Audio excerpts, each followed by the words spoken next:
Tout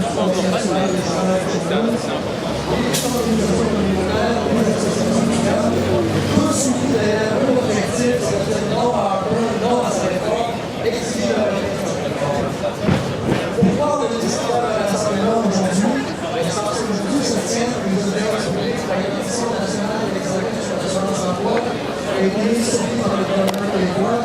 Nous, nous suivons une commission officielle parce qu'elle est co-présidée par le régime fédéral. Alors nous, on s'est dit, au-delà de la commission qui va faire ses travaux, c'est important de continuer à dire non à la réforme de l'assurance chômage, de l'assurance emploi.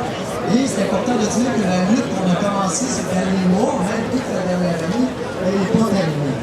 Alors aujourd'hui, on va faire dans le fond, on va cueillir quelques slogans, c'est même les médecins qui vont avoir de plus de parole, des porte-paroles de diverses organisations. Et on va rester jusqu'à autour de 13 heures pour marteler un point finalement, c'est l'exigence de retrait de la réforme. Cette réforme-là, selon nous, va appauvrir les travailleurs, les travailleuses les plus vulnérables, les travailleurs, les travailleuses à statut précaire. On parle beaucoup des gens qui ont des emplois de nature saisonnière dans les provinces maritimes, dans l'est du Québec, qui, oui, sont directement touchés par cette réforme. Aujourd'hui, ce qu'on veut dire, c'est qu'à Montréal, ici, la précarité, ça existe, le travail précaire, le travail saisonnier, le travail qui travaille pour les agences forestières à Montréal, les gens qui travaillent dans la construction, les charges dans le ministère, qui passent d'un contrat à l'autre.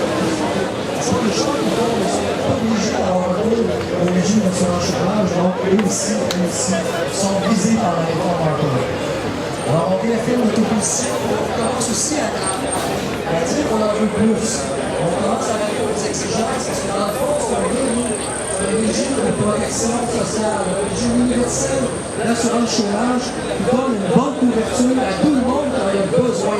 Tous les travailleurs, toutes les travailleuses, peu importe le secteur d'activité, qui à un moment donné font face à une situation de chômage et qui ont besoin de cette protection sociale-là pour ne pas tomber dans la misère, pour faire le pont entre les deux emplois.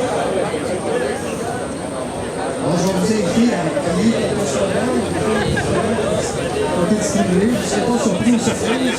C'est un peu les mêmes slogans qu'on a marqués dans toutes nos manifestations depuis plusieurs mois, comme la grande manifestation du 27 avril, où on était au-delà de 50 000 à Montréal. Alors, ici, pour dire aujourd'hui, non au saccage de l'assurance chômage. Non au saccage de l'assurance chômage.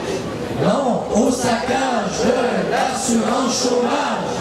Non au saccage de l'assurance chômage. J'ai pas besoin de vous rappeler que toute l'histoire du régime d'assurance chômage était un régime qui accordait une protection corps aux travailleurs et travailleuses. C'est un régime qui a été détourné, saccagé. Et la caisse d'assurance emploi en particulier, qui est payée par qui? Qui est payée par nous au fond.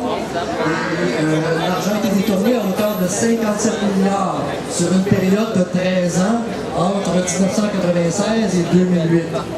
Et cet argent-là nous a été volé et on exige que cet argent-là soit remis. Ce pourquoi c'était supposé servir, c'est-à-dire indemniser les travailleurs et les travailleuses qui perdent leur job. On s'adresse au ministre qui vient d'être nommé responsable de l'assurance chômage, qui va sûrement être aussi têtu que sa prédécesseur.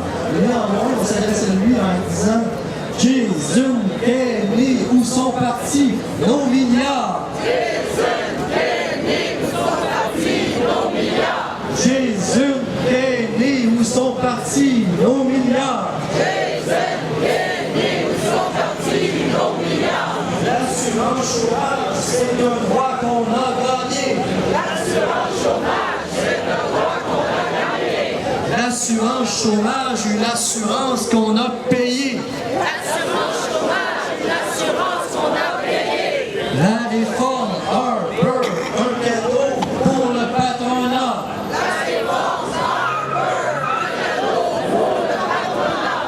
Je ne vous surprendrai pas non plus en vous disant que hier et aujourd'hui, les représentants des grandes organisations patronales, Fédération canadienne de l'entreprise indépendante, Fédération des chambres de commerce du Québec, Conseil du patronat du Québec, malgré certaines nuances parce que les employeurs dans les secteurs de travail saisonnier craignent les effets de réforme, et de manière générale, elles sont toutes venues appuyer les objectifs visés par la réforme Harper, c'est-à-dire de forcer quiconque perd sa sa job et tombe en chômage, à accepter dans le fond n'importe quel job, dans n'importe quel domaine, à n'importe quelle condition. C'est une atteinte à la liberté de travail.